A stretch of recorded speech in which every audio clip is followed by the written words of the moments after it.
So if you're wondering how to exactly start using Draw.io here, well, I'll be giving you the basics on how to get started on it.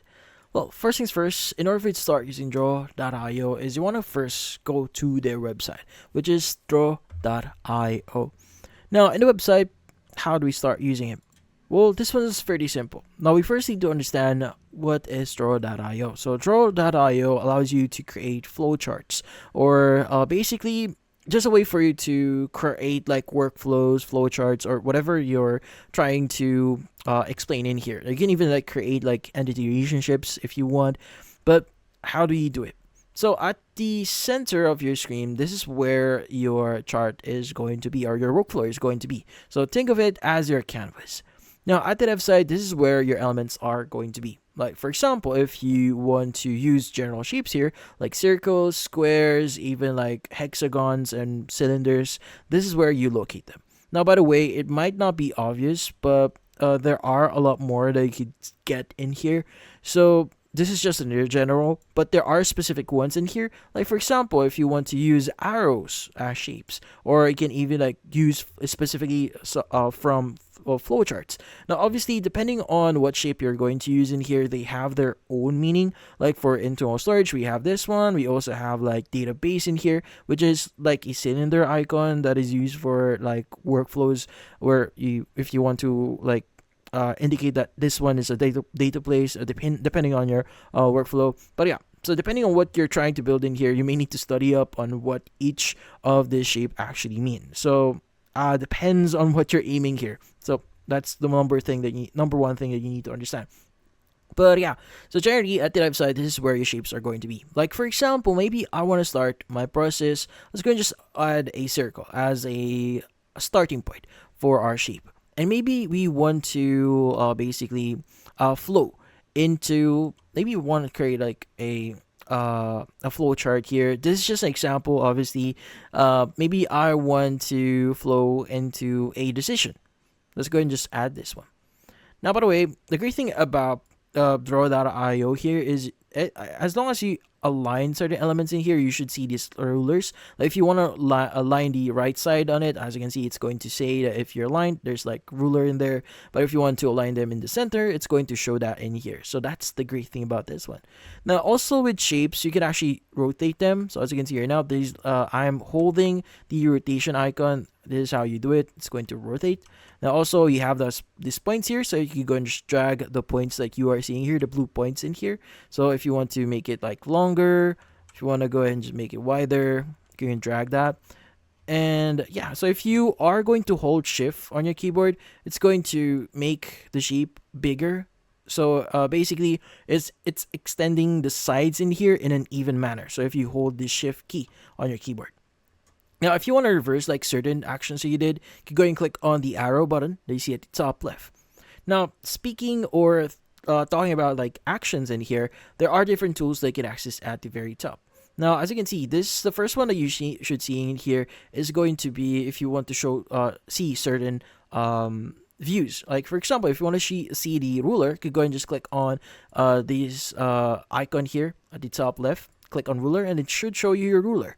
Now, if you click on this icon here, this shows you how zoomed in you want to be.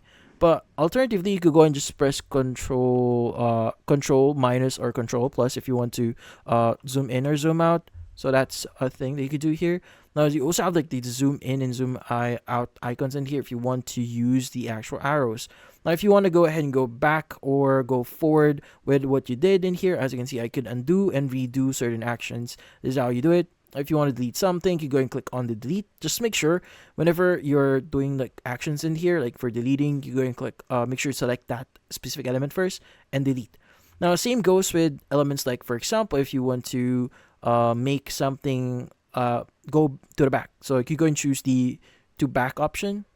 Now it's going to be behind that certain shape here. Now, that is true for like go front options as well. So yeah, make sure you select them first. Now you could also like customize whatever you want in here. Like for example, you have the color. Make sure you selected your element first, so you go and just fill them up if you want. Now you also have the line color here. So if you want to change like what they look like. Like for example, I want to make it blue. Click apply, and it's not going to be blue as you can see right now. Now, if you want to add some shadows, you can go and do that, but select your element first. So if you want to add like shadows, obviously it's not visible because I'm using the dark version of the app here. But yeah, so how do you connect them? Well, you can use the connection arrows in here. Now, depending on what you want to use, you have like arrows or waypoints here. If you want to use arrows, you go and select this one. Use this arrow.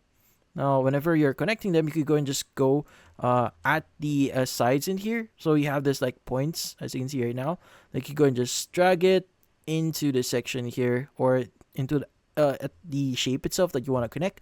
It's going to be automatically connected. Now you can go and select the actual connection itself. Now if you want to change the look, if you just want to use a line, same thing if you want to use a different one like two lines or whatever, depending on what you want to use. Just make sure you've selected them first before doing so that the actually applies. But yeah, so you also have like this one, connection or waypoint. So if you want to use like how it's going to look like, as you can see right now, if you want to smoothen things, you can go and choose that, but just again make sure it's selected first. As you can see, it's now smoother. So this is a great way for you to really customize how things are going to look like.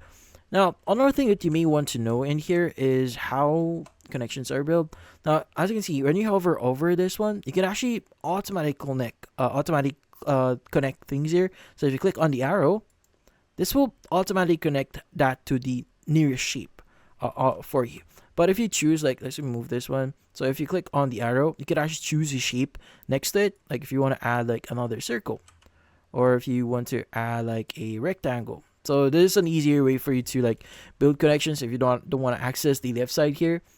Also, talking about like different shapes and connections, at the right side is where the diagram settings are going to be. Like if you want to see guides, if you're gonna add shadows, background colors, and whatnot, this is how you do it. If you want to add like styles into it, like if you want to like reunify how things are going to look like, you could choose like colors, as you can see here now, like themes, certain themes for your diagram here.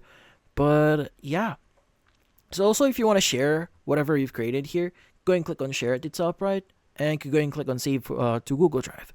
But you also have like options here at the top left, like files. Like you go and choose the save option or save as option here.